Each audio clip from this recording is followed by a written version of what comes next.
Hey, what's up? It's Jim, and today I'm going to talk about the film Woman Trap from 1929. When thinking about William Wellman during his early sound period, this is considered to be his second talkie film. He wasn't really constrained the way that other early sound directors really were. It's almost like he didn't want to be constrained. He refused to be constrained. With William Wellman, it almost felt like in this period, he was someone who was always doing something, always making a motion picture, like he couldn't stand still, like the camera had to be moving, it had to match his energy. And Woman Trap, which is very much almost sort of a gangster picture, it's definitely a crime movie, has some fairly good action shots, has some fairly good action sequences, and it's not really held down by the microphone the way this period is often the cliche of 1929 films usually are, and Woman Trap is not one of them. Now, I don't know if some of these were actually recorded with post-sound or something like that. I kind of actually don't think they were, judging by the quality and the consistency in the quality, unless maybe they were for some reason, in which case either way I'd be impressed. But if you look at the stuff he made during this period, whether it's Chinatown Nights, whether it's The Man I Love, or whether it's this, each one has impressive cinematography,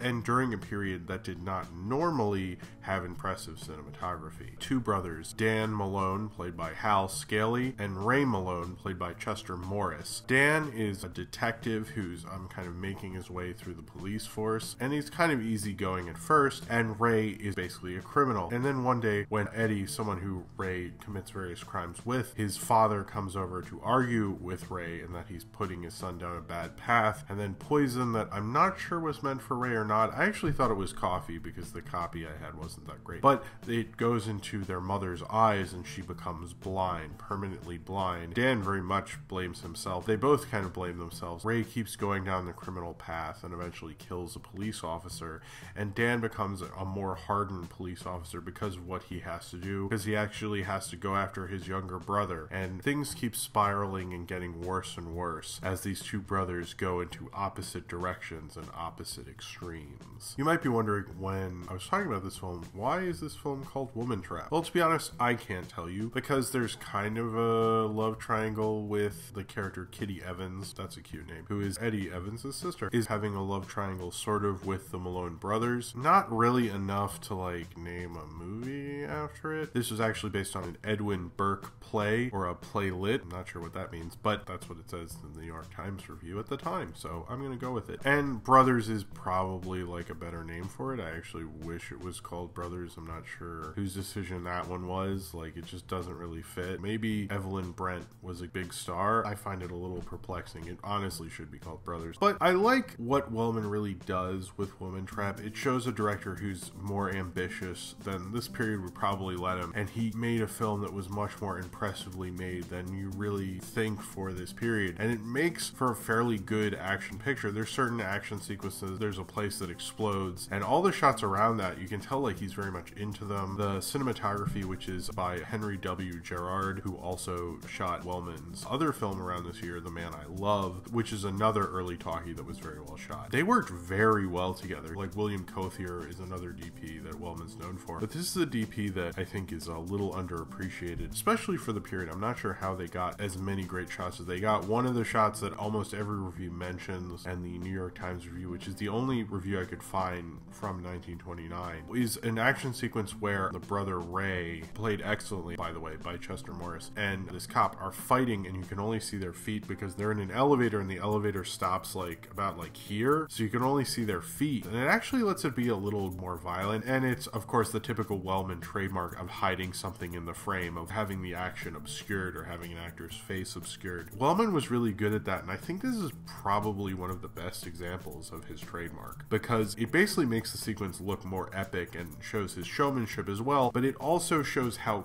good and how effective that kind of sequence can be. That's an important sequence to that character, and that's one of the sequences I will always remember about Woman Trap. There's certain things about it that are very typical Wellman, certainly the sentimentality of the family at the beginning and life kind of tearing them apart, how it I guess, or as well as it can, kind of captures 1920s New York, the famous famous quote that's on the policeman's desk that says, "The law is in the end of a policeman's nightstick," which is sadly still probably true. Woman Trap is just so impressively made, and I like the brother relationship. He never really did one of those kind of moralistic gangster pictures, and it doesn't really do it in a moralistic way, which I think moralistic films never really worked as well with Wellman. There's certainly morals in his films, but I think Woman Trap, one of the things about it is it's more about how these people are forced because of the times into doing these certain things, and it's less moralistic about it. I think more realistic, like the times will change you whether you like it or not. And I don't think Dan wanted to be changed. Every time he's about to be changed, he almost like remarks like, okay, I guess. I think he says at one point like, I'm through,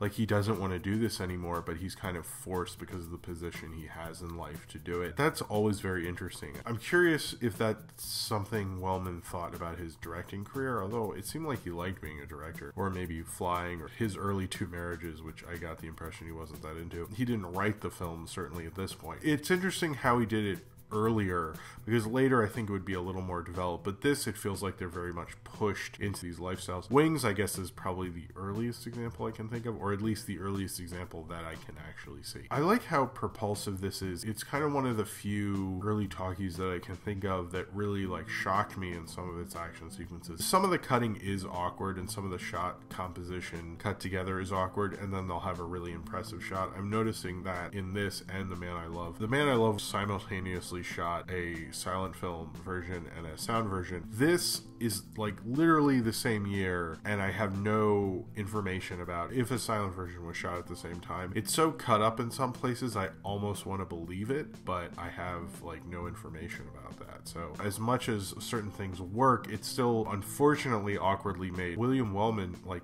finally made films. It almost felt like he didn't want this to be the way it was. He was fighting against it. This being the early talkies, it was hard to fight against that. It was just kind of sort of unfortunately going to happen. He was such a good director, I think he couldn't let that go, and he ends up with 3 fairly impressive early talkies. The sound is hard to hear, I will say that. The copy I had wasn't the greatest. I think this could do with a good remastering. I did like Leslie Fenton. I love Leslie Fenton as Eddie Evans. I liked all the leads. Sometimes they could be a little too... The Times Review as well blames this, which is that they are kind of enunciating a little too much in certain sequences. It almost felt like the studio made them do a take where they enunciated, and those were the ones they used in certain places, but in other places it felt a little more natural. So it did feel a little cut up. I wouldn't be surprised if I learned like Wellman was sick during certain sequences, like I am right now clearly, or if the studio insisted on certain shots or something like that. I don't know. Woman Trap is fairly good for its period, but I actually like to rewatch it. It's kind of hard to sift through just because of the awkward cutting and some of the framing, and it's not necessarily like the copy. It's just like you can tell the framing's a little odd. They have such good sequences, particularly the fight in the elevator. It kind of like fights its way through the period and through the technology to be a good movie, and I think that says more about Wellman than anything, that he would just fight all this stuff to just get it done and make a good film. And I think it shows kind of the workman's director he was fighting to be and would be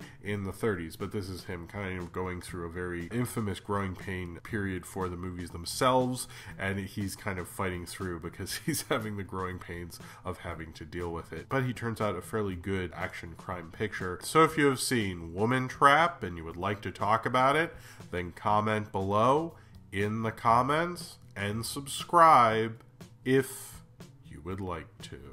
And if you're a fan of William Wellman, you can check out my William Wellman review playlist. There will be an annotation below. I have reviewed over 60 William Wellman films, and as many of his films that I can possibly find and are actually available. So if you would like to check out any of those, click on the annotation below. Thank you very much for watching, and I hope to see you next time.